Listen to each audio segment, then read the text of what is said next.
નમસ્કાર મિત્રો, welcome back to my YouTube channel. આજે ફરી પાછી આપ સૌ સમક્ષ બનાવવા જઈ રહી છું રીંગણા બટેકાનું રસાવાળું શાક। ખાસ કરીને અત્યાર સુધી મારા યુટ્યુબ ચેનલ પર મમ્મી સાથે જ હોય છે રેસીપીના વિડીયોમાં, પણ આજે મમ્મીનો સ્પેશિયલ રેસીપીનો વિડીયો। મમ્મી કે હું જ બનાવીશ, હું જ બોલીશ। તો રીંગણા બટેકાનું રસાવાળું મસ્ત મજાનું બાજરીના રોટલા સાથે તમે ખાઈ શકો, એકદમ ટેસ્ટી પંજાબી ઢાબા જેવું તમે શાકનો વિડીયો જરૂરથી જોજો। મમ્મી બનાવવાના છે, કઈ રીતે બનાવે છે, કઈ સામગ્રી લેવાની છે, તો વિડીયો જરૂરથી જોજો। રીંગણા બટાકાનું શાક બનાવો છું। જો તેલ મૂકું છું, જો કેમ તેલ મૂકે તેલ મૂકવાનું છે આમાં, આ રીતે જો તેલ વધારે મૂકવાનું આમાં, તો બટેકા મારે આમાં રાંધવાના છે। પાણી પછી નાખવાનું, બટેકા જામ કરી લેવાનું છે ફ્રાય। થોડું પંજાબી જેવું ટેસ્ટ આવે ને, આજે મમ્મી રીંગણા બટેકાનું શાક એવું બનાવવા જઈ રહ્યા છે। તેલ વધારે, હા, કેમ કે તેલમાં રીંગણા બટેકા બે મમ્મી એમાં જ ફ્રાય કરવાના, એટલે બટેકા તો ફ્રાય કરવાના જ। હા, અને રીંગણા બટેકા એકદમ ઓલા થઈ જાય તેલમાં, હા, ત્યારે પછી રીંગણા નાખવાના। અચ્છા, પહેલા બટેકા બાફુ લેવા, મતલબ તેલમાં પહેલા બટેકા આ રીતે કરવાના। જો આમ તો નોર્મલી રેસીપીના હું વિડીયો બનાવતી હોઉં છું, આજે સ્પેશિયલ મમ્મી કે તારી ચેનલ માટે હું રેસીપી લઈને આવી છું, અને હું આજે આખા વિડીયોમાં મમ્મી જ રહેવાના છે ને, મમ્મી સ્પેશિયલ શાક બનાવવાના છે। આજ મમ્મી બનાવશે, હા, મમ્મી જોતા રહેજો। મમ્મીને જોવાના રહ્યા મમ્મી કઈ રીતે શાક બનાવે। આ રીતે બનાવે શાક પણ સરસ થાય।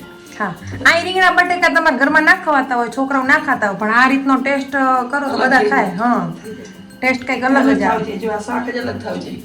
રીંગણા બટેકા બધા કરતા હોય, અલગ રીતથી કરવું ને। અચ્છા, તો કામ કરી લીધો, પહેલા ઈ બતાવી દે। જો હું આમ ના ખાઈ જો જેવું ને અહીં બતાવી દેજો, એટલે જરાક બતાવી દે એટલે ખબર પડી જાય બધી। હે, જો આ લસણ ચટણી લીધી, સોરી, અને આ તે ટમેટા ને લીલા મરચા, આ મરૂન રાખે, આ હિંગ, આ તમાલપત્ર અને થોડી તજ છે, એક લવિંગ છે। અચ્છા, અને આ ચણાનો લોટ છે। હા, આ ચણાનો લોટ, મસાલા છે, આપણા શાકના નોર્મલ મસાલા, અને આ ચટણી થોડી નાખે, આદુ લસણ ની છે તૈયાર। હા, ગાર્લિક પેસ્ટ, અને આ જો મરચા, રીંગણા બટેકા, અને રીંગણાની બટેકા, આ રીતે મોટા મોટા શાક સુધારવાના। હા, નકર તેલમાં સંઠોણા ખાવાનું ઓલા ગરું જાય, એટલે નનકા થઈ જાય હું, રસાવાળું શાક હા, કરવાનું। એટલે મોટા મોટા મોરવાના, જરીક વધારે આવા પીસ રાખવાનું। જો હા, મોટા રાખવાના, આ રીતે રાખવાનું, આ સાઈઝ ના મોટા જરીક રાખવાના, મોટા રાખવાનું, હા, નનકા નહીં કરના। આમાં મોરના પાણીમાં આ રીતે રાખવાનું। હા, પહેલો છે ને આ નાખવાનું શાક, વઘાર કરતી હો। હોય આ હા, રીતે। ચલો સૌપ્રથમ વઘારમાં કાઢી નાખતી હો। તમાલપત્ર હા, અને બે લવિંગ છે અને આ તજ છે, અચ્છા, અને પછી આ મેથી, જીરો અને રાઈ, આ રીતે વઘારમાં આ રીતે પેલો વઘાર આ, હા, થોડી હિંગ નાખશું, એ રીતે હિંગ નાખવાની છે।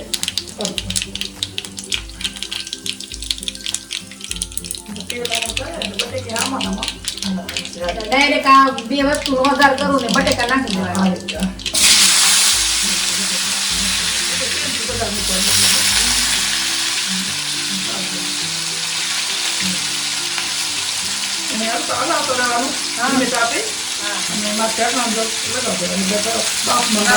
મતલબ તેલમાં રાંધવાના હે, વગર પાણી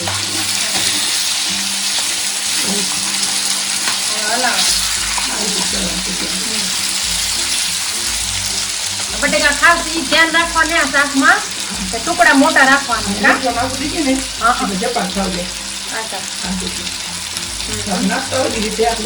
સ્વાદ અનુસાર મીઠું એડ કરવાનું। આ ચટણી જે તૈયાર લેતા આવીએ ને, હા, એ આમાં નાખી દેવાની, ભેગી, આ રીતે જો। હા, આ હોય તો ઠીક છે ને, કદાચ ના હોય તો પણ ચાલે, ચાલે।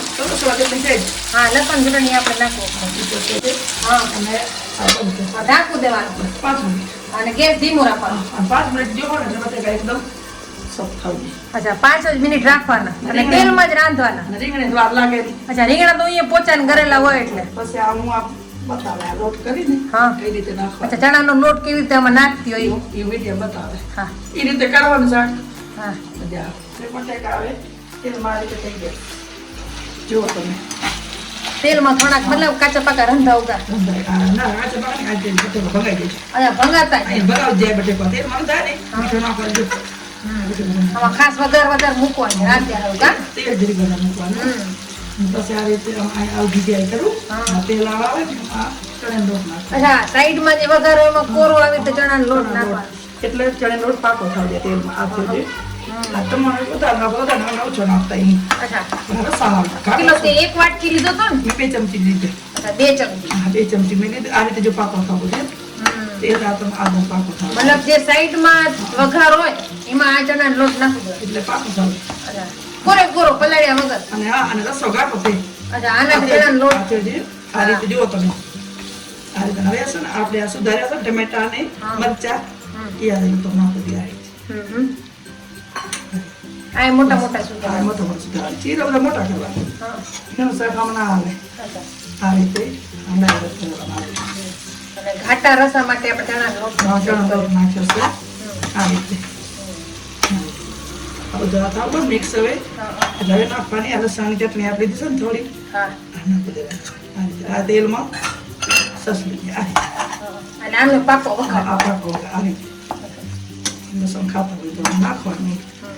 અને હવે બધો અહીંયા થાવ ને આપણે એટલે આપણે નાખવું હવે મસાલા અચ્છા જે નાખતા હોય શાકના બધા મસાલા આજે આપણે ચટણી ઓછી નાખીને હા તો થોડોક આ મરચાં નાખવાના આ રીતે કોણ મતલબ જેનો તીખો તમારે કરવો હોય એટલો. એટલું ચટણી રૂગી નાખો તો હાલે ને? હળદર નાખી રીતે હવે હળદર. ધાણાજી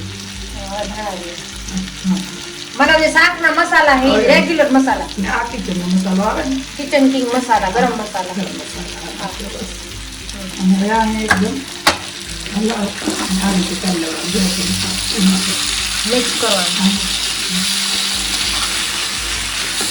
મતલબ રીંગણા સૌથી છેલ્લે છે. ચાલો રીંગણા ખાવ બટેકા ઉપર જ બધા વઘાર છે. બધા બટેકા ઉપર છે આ રીતે અને રીંગણા સાથે એવા જ લાગે બધા કે હું નહીં લાગે રીંગણા તો ગાંઠો એટલે લોકો આ બધું મિક્સ થાવ ને અહીંયા હવે નાખવાના રીંગણા. રીંગણા અચ્છા. રીંગણા પર મોટા સુધારી જો હા. ગરમ નહીં લાગે રીંગણા ચેક છેલ્લે આ શાકમાં વઘાર જ અલગ છે. મતલબ પેલા બટેકા ઉપર બધા વઘાર છે આ રીંગણા સૌથી લાસ્ટમાં.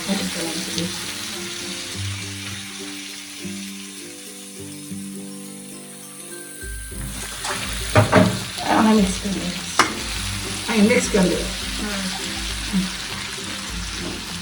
શાકનો સ્વાદ અલગ થઈ જાય થોડી હા લોટ નાખ્યા ને આપણે હા એટલે આ લોટ બધો ભરવો છે હા. ઉપરથી આ લોટ નાખીને જાણે નખાય ખરો ઉપર નખાય લો આમાં છેલ્લે અતાર નાખવો હોય તો. નખાય વધારે નાખો ને આપણે જાણે હા. પણ એનું કાચો કાચો રહું છે અચ્છા. હું તેલમાં નાખ્યો એટલે પાકો થાય પાકો થવો. અને જરા ચણાનો લોટ નહીં કાચાની વાસના આવે હા આ રીતે જ આ રીતે તો હલાવ આ રીતે અહીંયા લે હા. અને આ શાક તમે ખેલો બનાવ હોજ જો હોય એટલે. હવે આમાં નાખવાનું છે આપણે પાણી હવે થોડો પાણી જેટલો રસો ખાવો એ પ્રમાણે હવે નાખવાનું ખાલી રસા માટે પાણી પાણી નાખવાનું. રસા માટે આ કોરો કરવો ને આ શાક હા કોરો તો તમે ધીમે તાપે ઢાંકવું હમણાં. હા કોરો કરવો હોય. આ શાક તમારે કોરો જાણે જો સૂકી ભાજી જેવો કરવો હોય ને હા તો પણ ઢાંકવું ધીમે તાપે 15 મિનિટ રાખો. અચ્છા કોરો કરવો હોય તો. હા રસાવાળા ભાજીના રોટલા ભેરો ખાવો હોય ને તો અમે પાણી નાખો અમે રસાવાળું ખાતા હોઈએ. હા એટલે હું નાખે એમાં પાણી. પાણી આ રીતે પાણી નાખે આ રીતે પાણી નાખે યાદ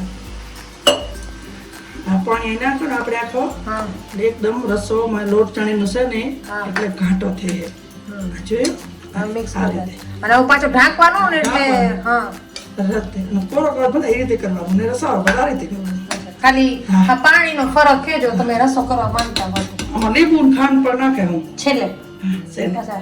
ઉતરે નહીં થોડી ખટાશ મીઠાશ આપવા એટલે માટે. એકદમ ઓલો લોટ જેવો અટલ જેવો લાગે છે હા અને આખો સ્વાદ બદલી જાય અને છોકરા પણ રીંગણા ઘરમાં ન ખાતા હોય હા. આ શાક પણ ખાવું નહીં ખાવી એટલે આ રીતે શાક કરો હા મસ્ત થાય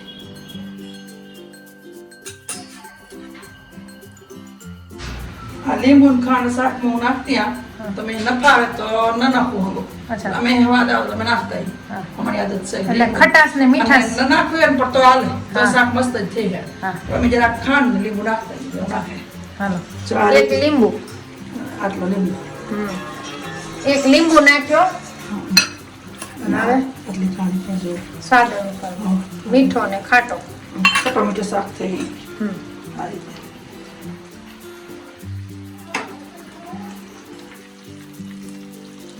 હવે ઉકળું હોય ને એકદમ હવે બસ હવે ઢાંકો હા. અને આ રીતે પાછું થોડીક વાર રાખો છો 5-10 મિનિટ. આ શાક છે રેડી 5 મિનિટ રાખવાનું છે આ શાક હવે થઈ ગયો રેડી જુઓ તમે અને આના ઉપર હવે લીલા પણ ધાણા નાખી દેવાના છે. અને આ શાક જરૂર આવી રીતે બનાવજો. અને સારો બને તો કોમેન્ટ કરજો, મારો વિડીયો પૂરો જોજો.